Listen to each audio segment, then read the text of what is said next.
Hi everyone, welcome to the webinar about getting started with Pinterest. I'm Marissa Wood of Blue Fairy Studios. I'm going to apologize in advance for any stuttering or pauses that I may have in giving this webinar to you guys. This is my first webinar.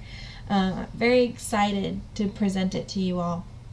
But I'm new, so please, give me some grace and bear with me. But that said, we're going to dive right in and talk about how Pinterest works.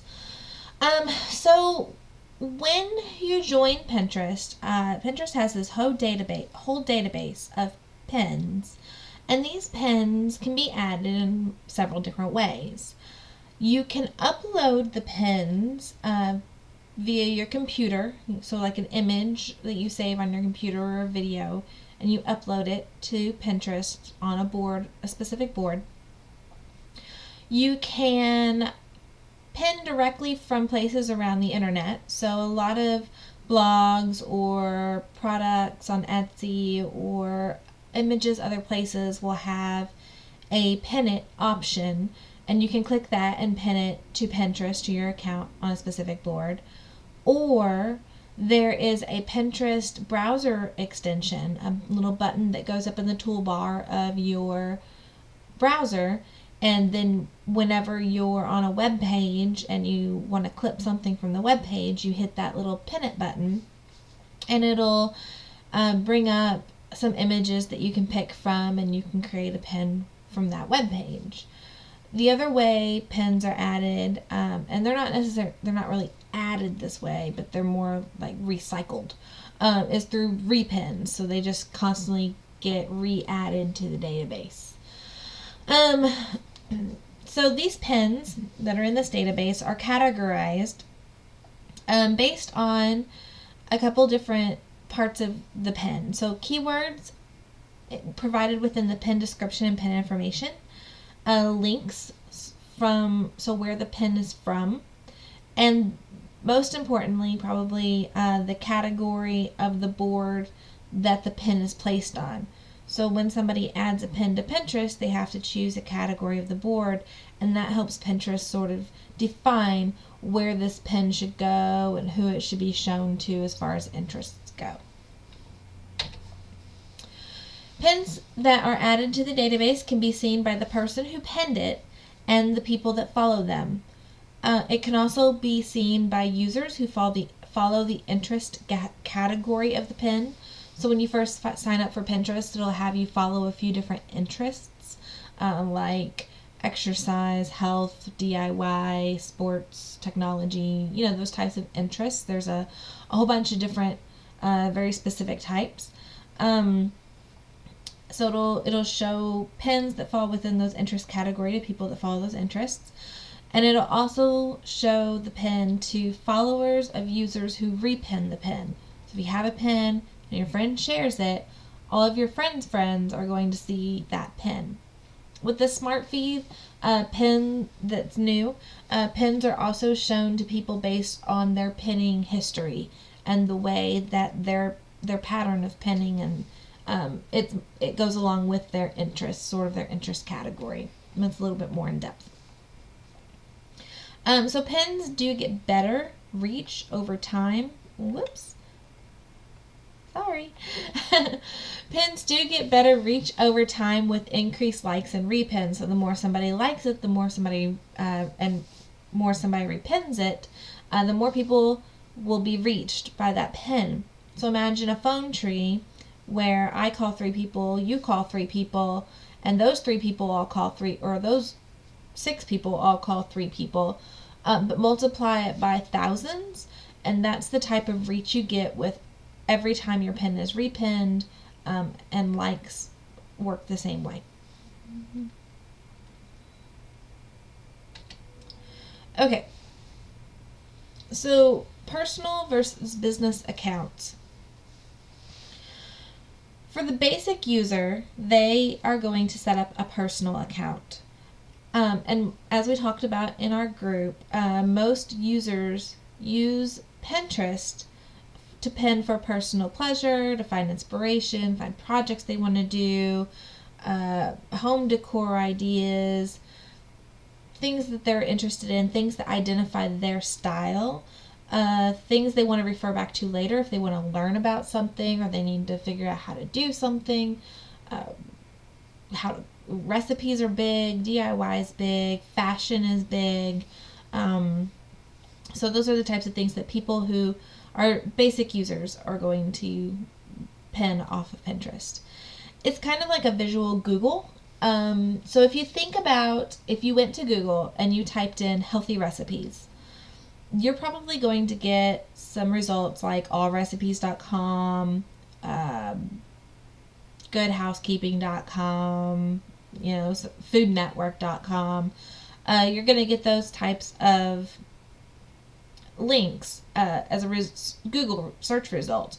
So then you would have to go to those each individual websites to see what kind of recipes they offer and maybe even do an internal search on those recipes for healthy recipes. You have to search again. On Pinterest, if you go to Pinterest and you search in the search bar, you get this endless array of images and pins from people who have, categorized that recipe as a healthy recipe. So you're not going to get sent to individual websites with a whole bunch of recipes. You might get sent to a specific blog with a recipe roundup, or you might get sent to a specific page which is one recipe on it. But you're also going to get the image part of that, so you're going to be able to see what that recipe looks like, what that dish looks like. So it's very, very visual. And it helps people identify things that they like based on that visual information. The basic user doesn't have any need for analytics or marketing tools, so with a personal account you don't get that.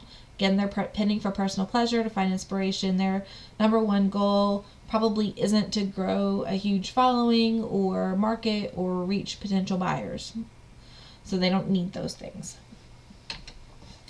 With a business account, it's more for the professional user. So anybody that has a business to market, needs to grow a following for a blog or coaching or services or anything like that, you want a business account.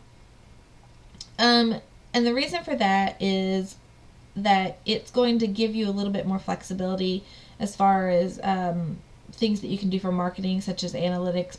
You can apply for promoted pins, and you can apply for rich pins, which we'll talk about towards the end of the webinar. Also, the way that you use Pinterest as a business is going to be different. You're not pinning for your own personal pleasure or inspiration. You're pinning for your clients and your customers' interests.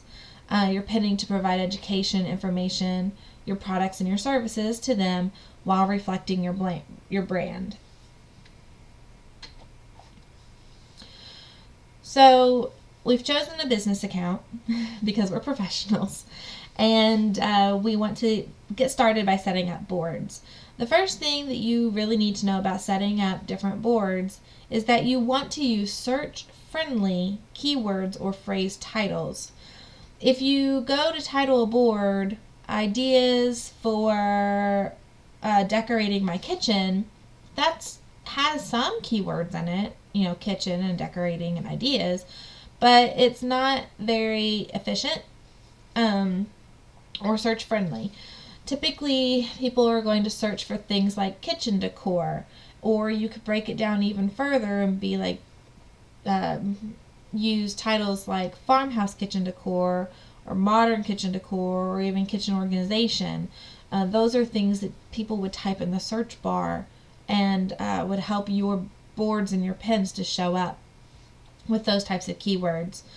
Same thing for, you probably wouldn't want to use ideas for Kenna's 5th birthday party. You'd probably rather break those down into birthday party decor, birthday cake ideas, birthday party games, or just a general birthday party ideas board. You also want to make sure you fill out the description on each board and use associated keywords in a sentence when possible. So if I had a board for birthday party ideas, a general board, and I was going to put everything on there, I could say, underneath that in my description, ideas for birthday party decor, comma, birthday cake ideas, comma, birthday party games, and have those keywords in there. And that by just saying ideas for and then listing the rest of the stuff, I've created a sentence rather than just some keywords thrown in there willy-nilly. And then you also want to choose the appropriate category. So if I'm doing a board for my products, I would have to figure out what category my product fits into. If it fits into men's fashion, women's fashion, kids and parenting, DIY projects, technology.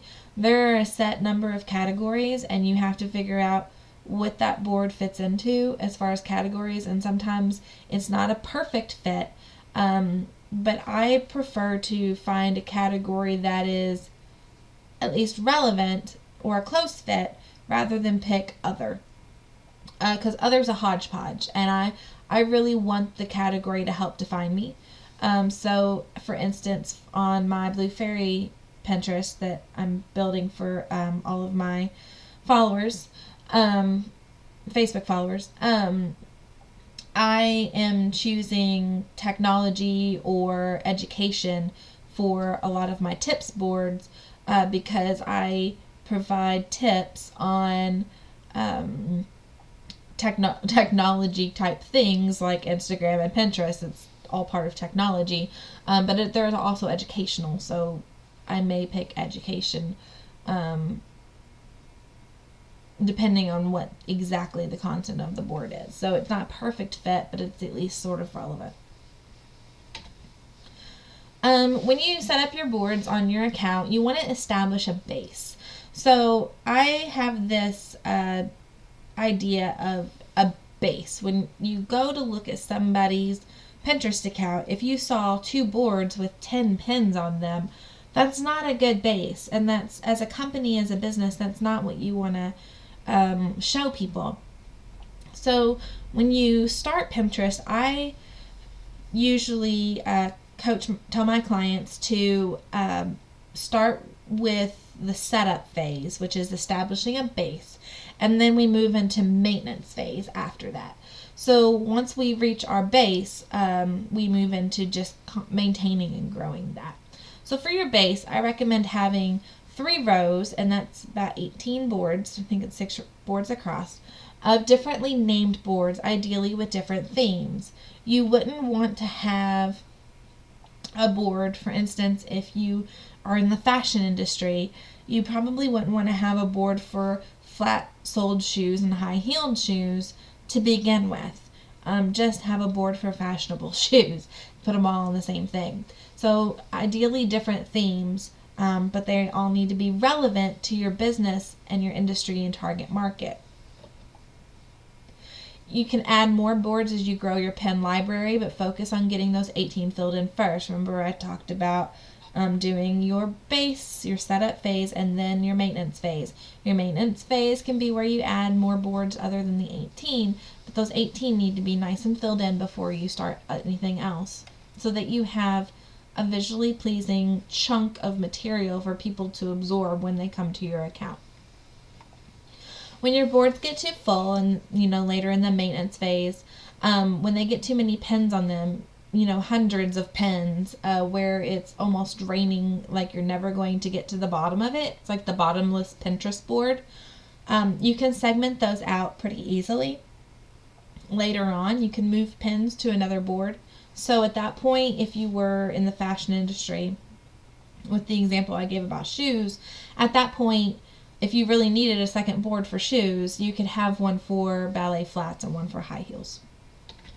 That said, if your industry is shoes and you're not just using a shoe board as a supplementary content board because it's relevant to your target market, if your industry is shoes, then you can have different boards for different styles from the beginning.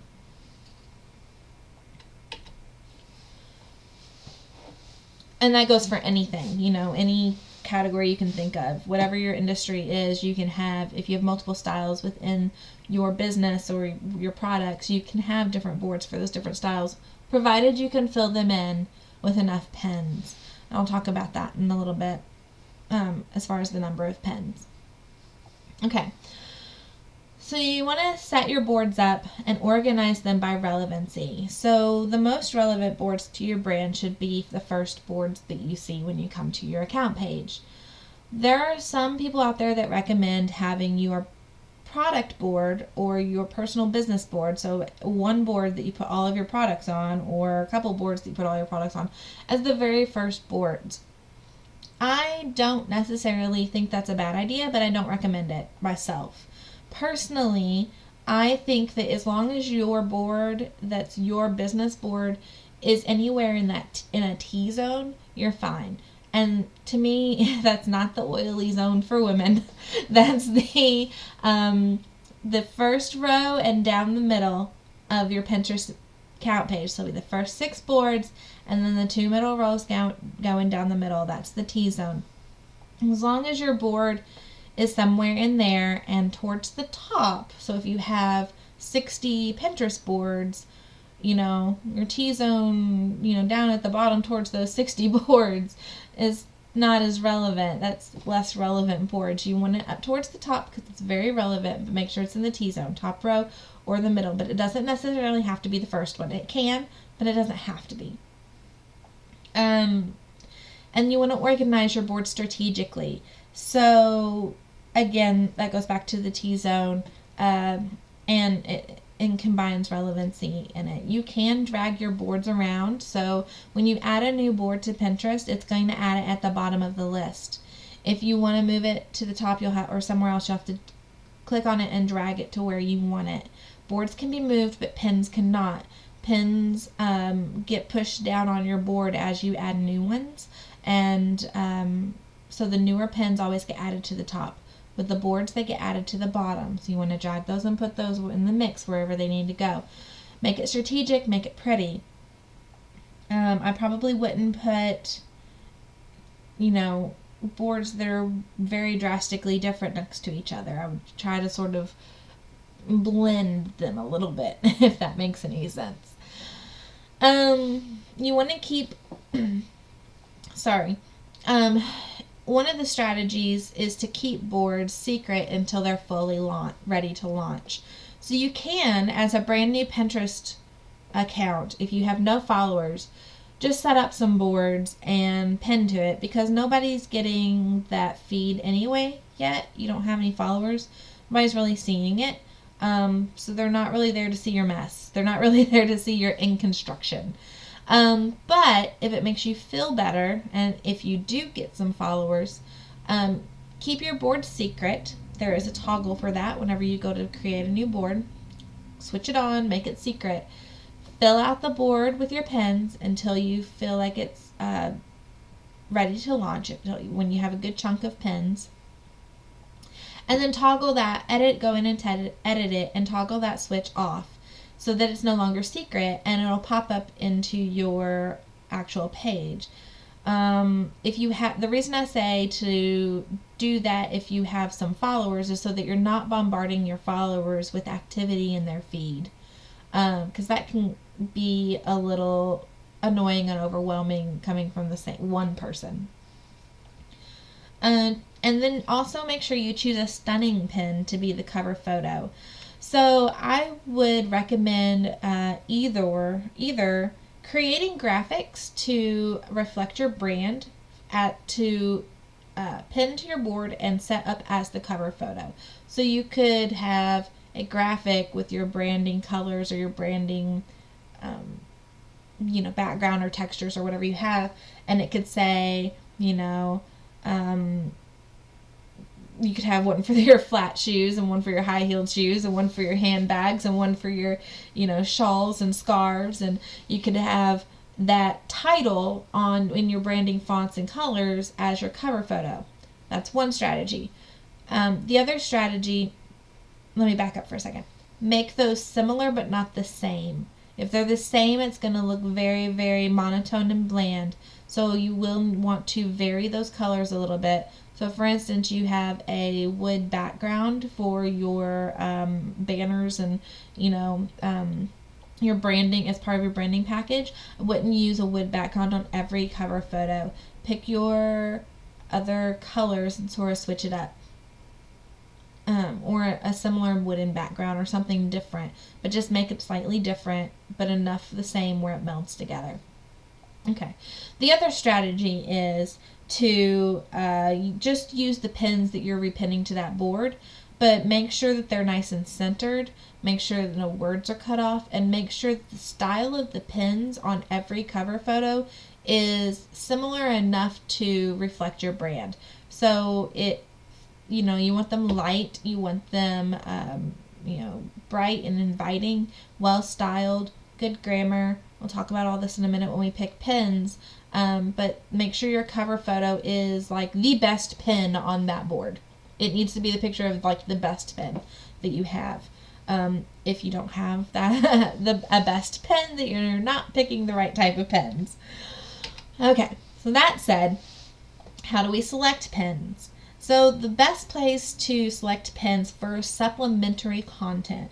I'm talking about not things that you upload yourself that are related to your brand, your blog, your content that you create. I'm talking about supplementary content. Go to the Pinterest search bar. Start broad and narrow down with the suggested filters. So Pinterest will suggest extra keywords that will help narrow down your search. So if you just typed in healthy recipes, it would give you examples like breakfast foods, snack foods, dinner foods, easy 30-minute meals, whatever, and it'll help you narrow that down.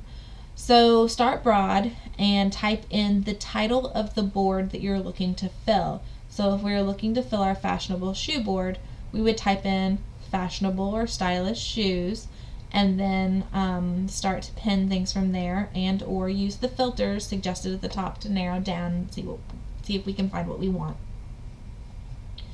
We're going to choose pins that are well styled, so that they are very visually pleasing. They're not dark, they're bright, they're inviting, they have on-trend colors and designs, they have a visually pleasing layout, grammatically correct, spelling correct. They're interesting, educational, informational. Remember, as a business, you are providing this supplementary content to your target market to create interest and to provide value. Also to set yourself up as a credible authority and to build trust. So you want to pick pins that supplement your brand or your content or your products or your services. So things that are educational or informational, that are relevant to your services or business, and also things that are interesting to your target market. And above all, make sure they're relevant. When you select pins, you want to make sure you watch out for pins with little to no engagement. If a pin has no likes and no repins, that doesn't make it a bad pin. It could be a new pin. So like if you are going in and you're creating your own pins from your own original content, at some point they're not going to have any likes or repins. When you first upload them, they're not going to have anything. That doesn't make it a bad pin, it just makes it new, obviously. So other people that are uploading original content are going to have this too. I'm not saying don't repin them. I'm just saying don't make the majority of your repins new pins, because their track record isn't established yet, and there may be a reason other than being new that they're not getting engagement on those pins. So ask yourself these questions when you go to repin something that doesn't have very much engagement. Again, is it well styled, pretty, easily readable, bright, and inviting? Does it have correct spelling and grammar? Things you ask when you repin anything, those two things. Does it have a working link to a valid web page? You may not go through all of your pins when you're repinning something and you're just going in and repinning things to see if it has a working link or valid web page. If you have time to do that, great, but you may not do it. But for a pin that has little or no engagement, no hearts, no repins, absolutely check these pins out to make sure that they are working and being sent to a valid working web page that is what it says it is. Also think about whether these pins with little or no engagement have any information on them that you haven't already shared with another pin. If you've already shared the information in some other format, same information, different look or different, setup, you could probably safely skip the newer pin, stick with the one that had more engagement because that one's performing better and has the same type of information. And also check out the person's account page. So if it's a new pin, then that person should probably have a good base setup. If they don't have very many boards yet, if they don't have very many pins of their own yet, if they don't have any followers at all, or maybe a few but they look spammy, just pick a different pin. There's plenty of them out there. There's plenty to choose from. They may be new, but that doesn't mean that you need to be pinning their stuff because they may also be a spam or a fake account. So if they don't have a good base set up, then just avoid repinning any of their content altogether. It's another big reason why you need a good base set up so that you don't look like a spam or a fake account and people will actually repin your new pins. Most importantly, I don't recommend pinning anything that's contradictory to your business image, message, or is in direct competition with your product. If you make ballet slippers, don't repin other people's product ballet slippers. If you make tutus, don't repin other people's product tutus. It might sound like common sense, but I know it happens. Also, you want to make sure you're staying relevant and true to your business brand and message. I'm going to say it a million times, relevancy. Make sure it's on point. Now, if you do make children's tutus and you don't make, say, tiaras to go with those tutus, and you want to pin supplementary content of somebody else's product, handmade tiaras, and you have no intention of ever making tiaras yourself, go ahead and repin that stuff. It's good supplementary content. It shows that you're giving back to the handmade community, and it's nice to spread the love around a little bit. But if it's the same or you intend to make a similar product at some point in the future, just don't do it. Okay. So that's just getting started with boards and selecting pins. Now, once you have kind of a base set up, you can start to look for group boards. These group boards used to be really, really important because they were the way that you could really extend the reach of your pin beyond just the initial ways that people would see your pin, like you pinning it or your followers repinning and their followers seeing it. So the way a group board works is if you have a group board with 10 other contributors on this board, so all 10 of you are pinning things to this board, all the followers of everyone, all 10 of your all's followers, can see everything that's pinned to that board. So they don't have to be following more than one of the people that's contributing to that board to see all of the pins on that board. So it really extends the reach of your pins that way. With the smart feed, that group boards are a little less important than they used to be. Because of the way that Pinterest is suggesting pins based on your pin history, and you're really taking your interests and your habits into account. So group boards aren't nearly as important because your pins will get seen by people who aren't following you anyway with the smart feed. But it's nice to have a few. You don't have to have 1,000 of them, but you can maybe have 3 to 5. And that's a decent number, and they're still useful, but you don't have to rely on them quite as heavily as you used to. This might go without saying, but pin only your original pins, your own images, your own videos, your own blog posts, images, your own products. Pin only your stuff because it's way too hard to get accepted to a good group board and find a good group board to begin with, to waste your time pinning other people's products. Pin your products and that's it. Or your pins and that's it. That said, overtly salesy pins, pins that are very, in your face, this is a product and I need you to buy it, or just very salesy pins are often frowned upon. So you kind of have to get creative. Maybe find boards that are relevant to your industry and pin raw images to them. Like modeled images are really easy to pin to like other photography boards.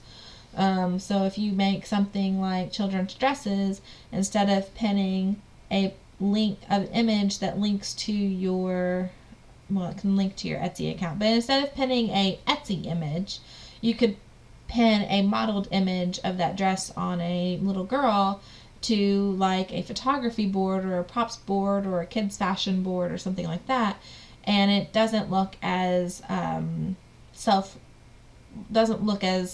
advertising, like it doesn't look as market, not as much in their face with the marketing.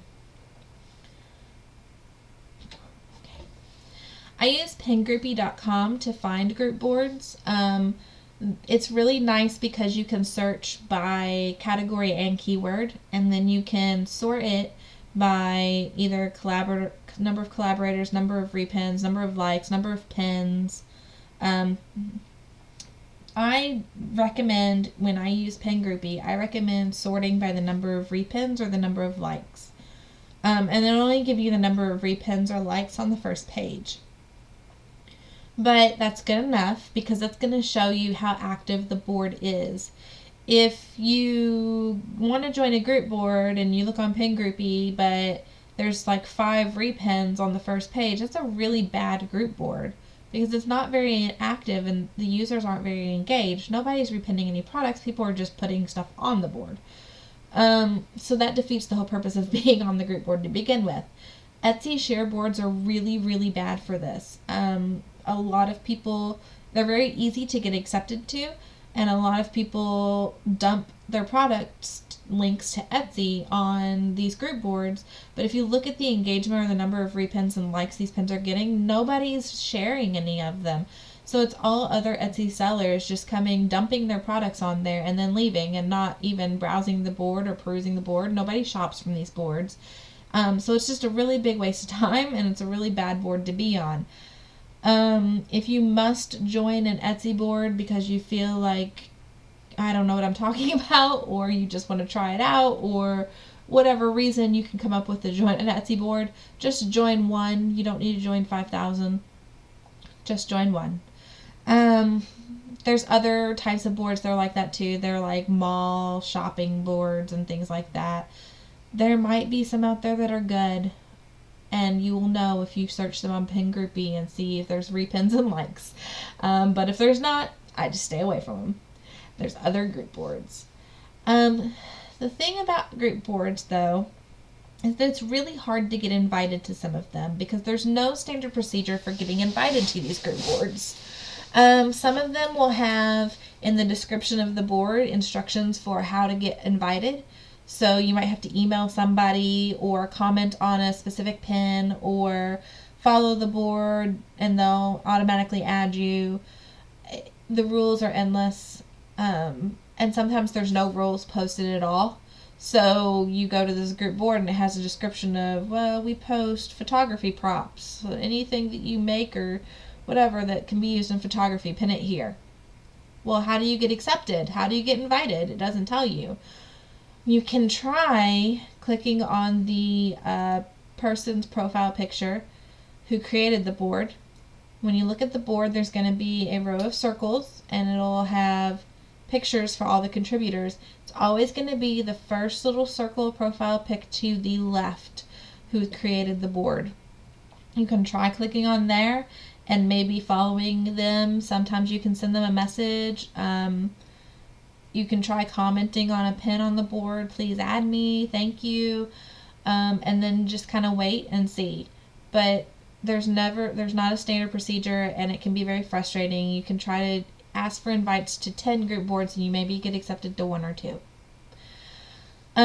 Another thing you can do with group boards, though, is you can make your own. So if you have people who are in similar industries or you have friends on Pinterest or whatever, you can make a board and invite them to it, and then you can all collaborate and pin stuff to that board.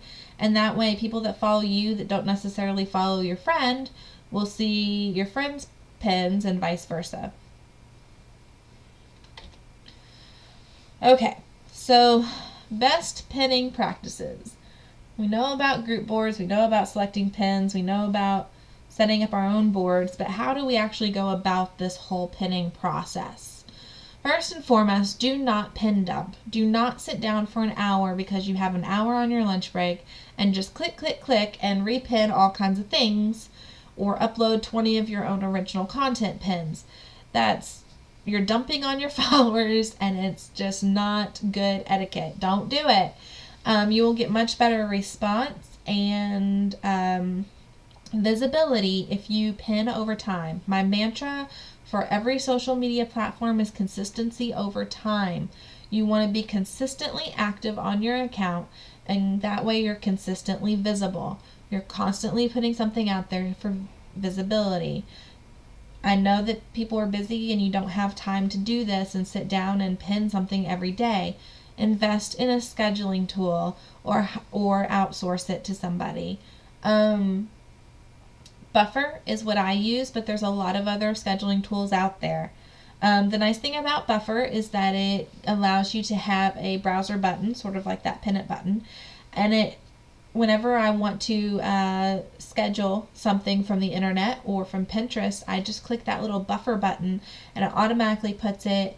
It pops up my Buffer. I can type in a description. I can schedule it for later, or it'll automatically schedule it for the next time that I have set up in my scheduler on Buffer for it to pin. So I think on Pinterest you can have it set to pin up to 16 times a day. You can have Buffer auto determine what those best times of day are based on your history. So at first it probably will just give you random 16 times, but then later on, as far as you get engagement and followers, it will actually calculate the best times to pin based on your followers' engagement. You can just buffer it to put it in the queue, and it'll upload it later on and pin it for you. So if you have an hour to sit down and pin instead of pinning things all at once, I would recommend spending that hour scheduling it out so that it'll pin over time. Be picky with your pins. Be picky with the pins. We've talked about this already, but be picky with the pins that you repin for supplementary content, because this is the reflection of your brand. It's not your content, it's somebody else's content that you're sharing, but you don't have to choose to share everyone's content, so be picky. And then I told you I would give you this number, this 30 pins. So for each board, aim to have 30 pins as your base, and then you can go from there for maintenance phase. As far as pinning your own products and content, I do not like to pin directly from a listing. So for Etsy sellers, you can go on Etsy and you can click on the little pin it button that pops up when you hover over your product image.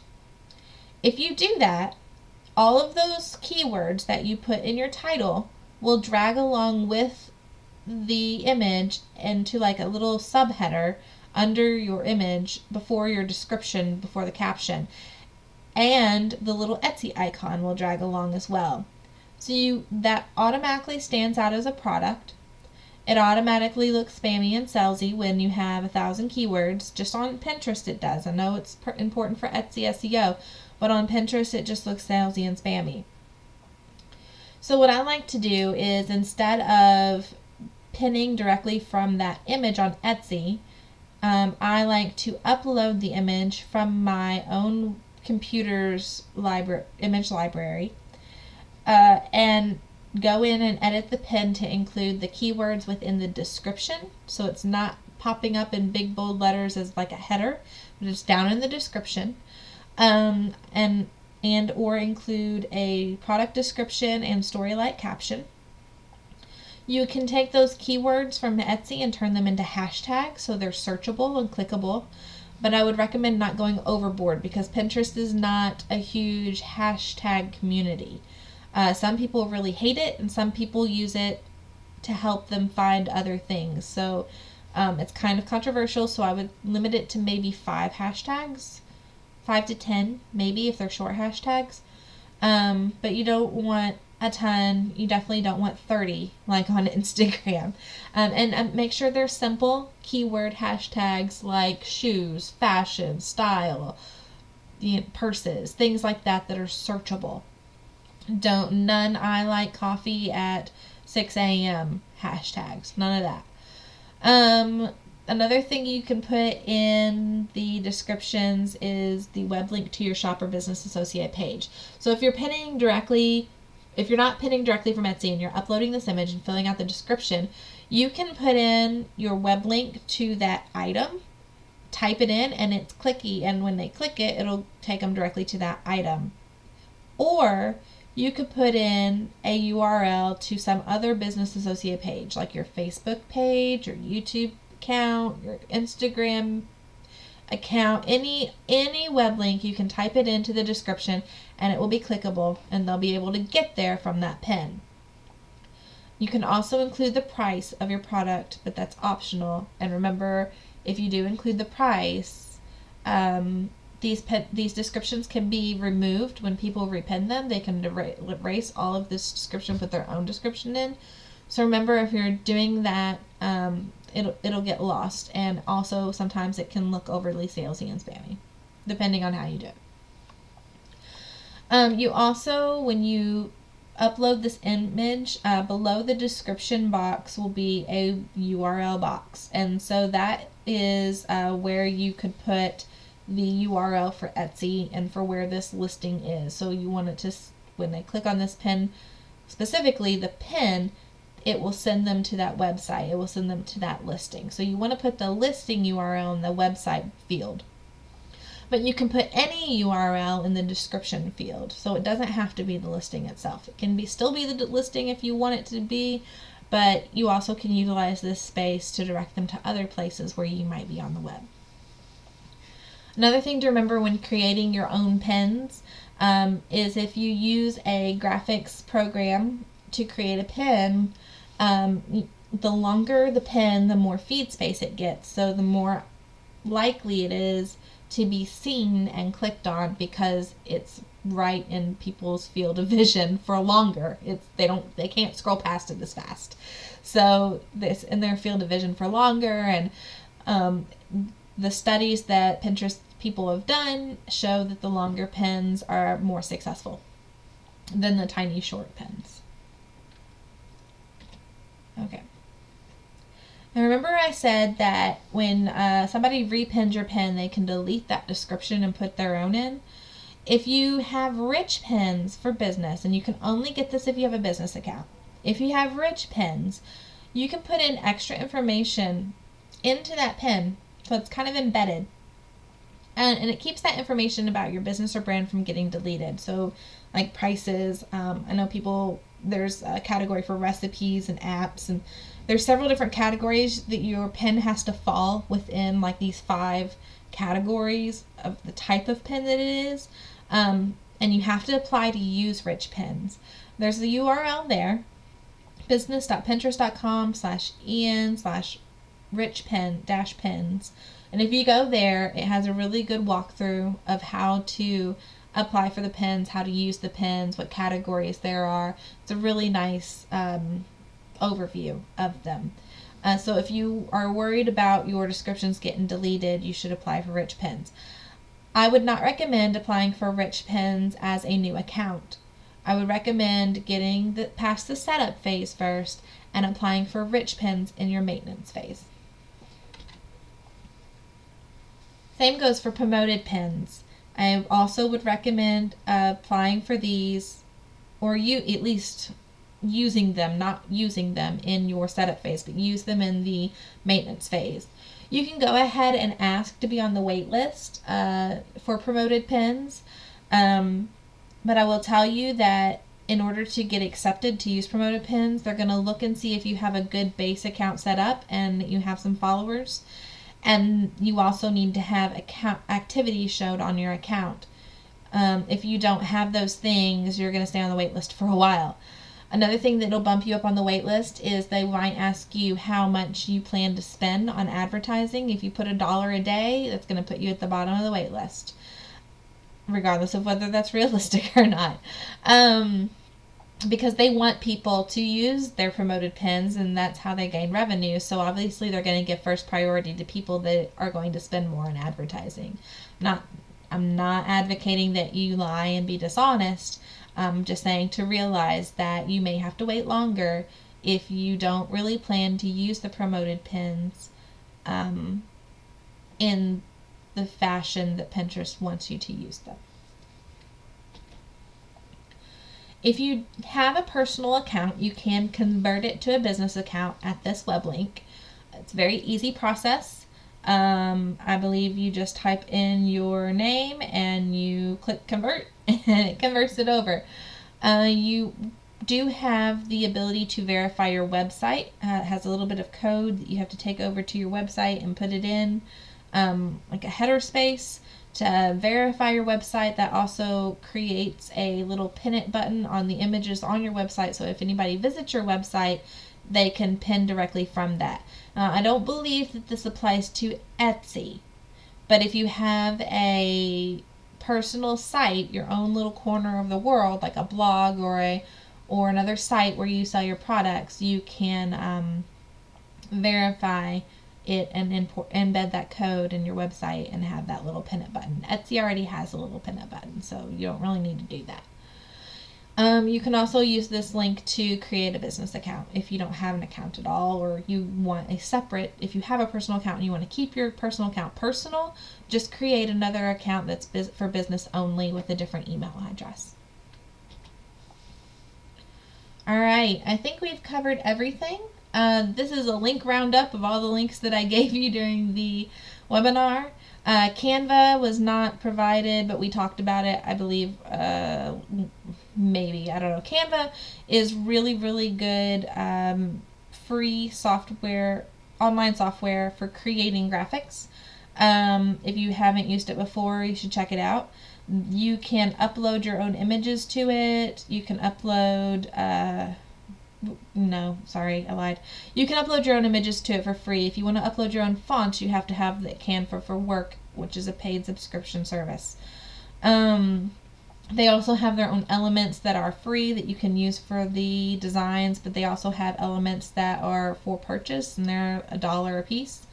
It's very easy to use. I love Canva. The nice thing about Canva for Pinterest is they have a template or a canvas that is already sized for Pinterest. So you just click on you're making a Pinterest pin, and it'll bring you a canvas that's perfectly sized for Pinterest, and you can design your graphic directly on that.